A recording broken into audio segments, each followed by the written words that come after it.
ನಾವು ಭಾರತೀಯ ಜನತಾ ಪಕ್ಷವನ್ನು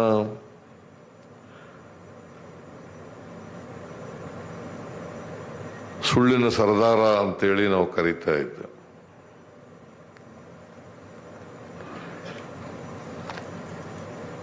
ಬರೀ ಅವರು ಸುಳ್ಳಿನ ಸರದಾರರಷ್ಟೇ ಅಲ್ಲ, ಸುಳ್ಳೇ ಅವ್ರ ಮನೆ ದೇವರು ಅಂತ ನಾವೆಲ್ಲ ಕರಿತಾ ಇದ್ದೆ. ಅದಷ್ಟಕ್ಕೆ ಸೀಮಿತ ಆಗಿಲ್ಲ. ಅವರು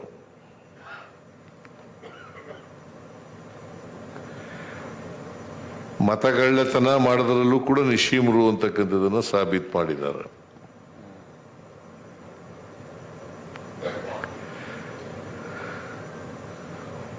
ಮತ ಕದಿಯದೇ ಅವರ ಕಸುಬು.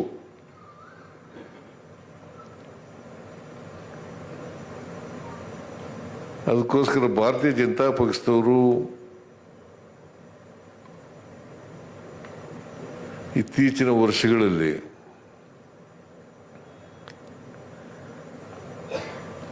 ಮತಗಳ್ಳತನ ಮಾಡಿ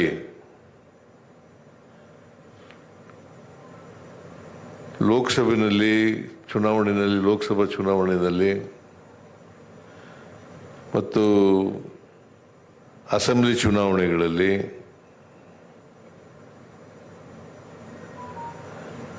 ಅಧಿಕಾರಕ್ಕೆ ಬಂದಿದ್ದಾರೆ ಅಂತಕ್ಕಂಥದ್ದನ್ನ ಇವತ್ತು ಬಹಳ ಸ್ಪಷ್ಟವಾಗಿ ಹೇಳಲಿಕ್ಕೆ ಬಯಸ್ತಾ ಇದ್ದೇನೆ. ಕೇಂದ್ರ ಸರ್ಕಾರದಲ್ಲಿರ್ಬೋದು, ಅನೇಕ ರಾಜ್ಯ ಸರ್ಕಾರಗಳಲ್ಲಿರ್ಬೋದು, ಮತಗಳ್ಳತನ ಮಾಡಿನೇ ಅಧಿಕಾರಕ್ಕೆ ಬಂದಿರೋದು. ಇದನ್ನ ನಮ್ಮ ನಾಯಕರಾದಂಥ ಹಾಗೂ ವಿರೋಧ ಪಕ್ಷದ ನಾಯಕರಾದಂಥ ರಾಹುಲ್ ಗಾಂಧಿಯವರು ಬಯಲುಗೊಳಿಸಿದ್ದಾರೆ. ಬರೀ ಬಯಲುಗೊಳಿಸೋದು ಆರೋಪ ಮಾಡಿರೋದು ಅಷ್ಟೇ ಅಲ್ಲ, ಬರೀ ಆರೋಪ ಮಾಡಿಲ್ಲ, ಸಾಕ್ಷ್ಯಾಧಾರವಾಗಿ ಸಾಕ್ಷ್ಯವನ್ನ ಇಟ್ಕೊಂಡು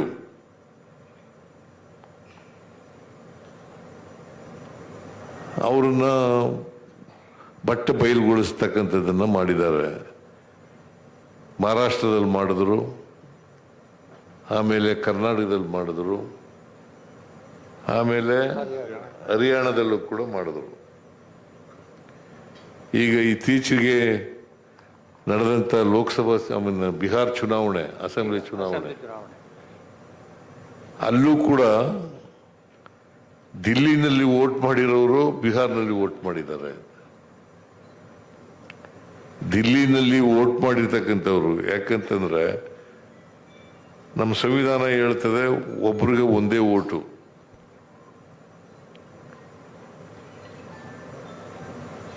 ಅನೇಕ ರಾಜ್ಯಗಳಲ್ಲಿ ಮಾಡೋಕ್ಕಾಗಲ್ಲ, ಒಂದು ಓಟಿಗಿಂತ ಜಾಸ್ತಿ ಚಲಾವಣೆ ಚಲಾಯಿಸೋಕ್ಕಾಗಲ್ಲ, ಒಂದು ಓಟ್ ಮಾತ್ರ ಮಾಡಬೇಕು. ಅವರು ದಿಲ್ಲಿನಲ್ಲೂ ವೋಟ್ ಮಾಡ್ತಾರೆ, ಬಿಹಾರ್ನಲ್ಲೂ ವೋಟ್ ಮಾಡ್ತಾರೆ. ಇದು ಸಂವಿಧಾನ ಬಾಹಿರ, ಸಂವಿಧಾನ ಬಾಹಿರ.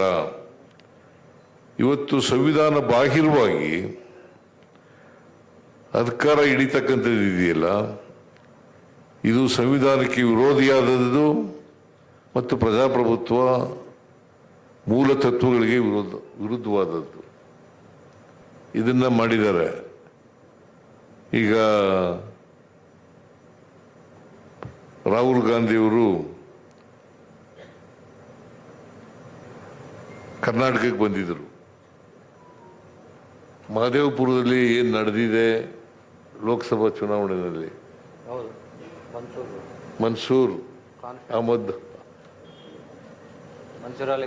ಮನ್ಸೂರ್ ಅಲಿ ಖಾನ್ ಅವ್ರು ಸೋಲ್ಬೇಕಾದ್ರೆ ಏನ್ ಕಾರಣ ಅಂತಕ್ಕಂಥದನ್ನ ಸಾಕ್ಷ್ಯಾಧಾರಿತವಾಗಿ ಜನಗಳ ಮುಂದೆ ಪ್ರದರ್ಶನ ಮಾಡ್ತಕ್ಕಂಥ, ಜನರಿಗೆ ಹೇಳ್ತಕ್ಕಂಥ ಕೆಲಸವನ್ನ ಮಾಡಿದ್ದಾರೆ. ಮಲ್ಲಿಕಾರ್ಜುನ್ ಖರ್ಗೆ ಅವರು, ರಾಹುಲ್ ಗಾಂಧಿಯವರು, ವೇಣುಗೋಪಾಲ್ ಅವರು, ಸುರ್ಜೇವಾಲಾ ಅವರು, ನಾನು ಮತ್ತು ಡಿ ಕೆ ಶಿವಕುಮಾರ್ ಅವರು ಮತ್ತು ಅನೇಕ ಕರ್ನಾಟಕದ ಅನೇಕ ಮಂತ್ರಿಗಳು, ಶಾಸಕರು, ನಾಯಕರುಗಳು ಅವರೆಲ್ಲರೂ ಕೂಡ ಭಾಗವಹಿಸಿದರು. ಲೋಕಸಭಾ ಸದಸ್ಯರು, ರಾಜ್ಯಸಭಾ ಸದಸ್ಯರುಗಳು ಎಲ್ಲರೂ ಕೂಡ ಭಾಗವಹಿಸಿದರು. ಅವ್ರ ಮೂಲಕ ಈ ಜನಗಳ ಮುಂದೆ ಇಡ್ತಕ್ಕಂಥ ಪ್ರಯತ್ನವನ್ನು ಮಾಡಿದ್ರು. ಈಗ ಇಷ್ಟೆಲ್ಲ ನಡೆದಿದ್ರು ಕೂಡ ಮಹಾರಾಷ್ಟ್ರದಲ್ಲಿ ನಡೀತು, ಇದರಲ್ಲಿ ಕರ್ನಾಟಕದಲ್ಲಿ ನಡೀತು, ಆಮೇಲೆ ಹರಿಯಾಣದಲ್ಲಿ ನಡೀತು, ಈಗ ಬಿಹಾರ್ನಲ್ಲೂ ಕೂಡ ನಡೀತಾ ಇದೆ. ಇಷ್ಟೆಲ್ಲ ಆದರೂ ಕೂಡ ಚುನಾವಣಾ ಆಯೋಗದವರು ತನಿಖೆನೂ ಕೂಡ ಮಾಡಲಿಕ್ಕೆ ಹೋಗಿಲ್ಲ. ಅದಕ್ಕೆ ಉತ್ತರನೂ ಕೊಡ್ತಾ ಇಲ್ಲ. ಬೇಜವಾಬ್ದಾರಿಯಿಂದ ಉತ್ತರ ಕೊಟ್ಟರೆ ಅದು ಕೂಡ ಕೊಡ್ತಕ್ಕಂಥದ್ದು ಮಾಡ್ತಾರೆ. ಸಂವಿಧಾನದ ರೀತಿಯಲ್ಲಿ ಅಥವಾ ಪ್ರಜಾಪ್ರಭುತ್ವದ ರೀತಿಯಲ್ಲಿ ಉತ್ತರ ಕೊಡ್ತಕ್ಕಂಥ ಕೆಲಸವನ್ನು ಮಾಡ್ತಕ್ಕಂಥದ್ದು ಇದು ಚುನಾವಣಾ ಆಯೋಗ ಜವಾಬ್ದಾರಿ. ಬಿಕಾಸ್ ಕೇಂದ್ರ ಸರ್ಕಾರ ಇದೆಯಲ್ಲ, ಬಹುಶಃ ಕೇಂದ್ರ ಸರ್ಕಾರ ಚುನಾವಣಾ ಆಯೋಗ ಕೇಂದ್ರ ಸರ್ಕಾರದ ಅಧೀನದಲ್ಲಿ ಕೆಲಸ ಮಾಡ್ತಾ ಇರ್ತಕ್ಕಂಥದ್ದನ್ನ ಅವರು ಹೇಳದಂತೆ ನಡ್ಕೊಳ್ತಕ್ಕಂಥ ಕೆಲಸವನ್ನು ಮಾಡ್ತಾ ಇದೆ ಅಂತೇಳಿ ಬಹಳ ಸ್ಪಷ್ಟವಾಗಿ ಇದರಿಂದ ಗೊತ್ತಾಗ್ತದೆ.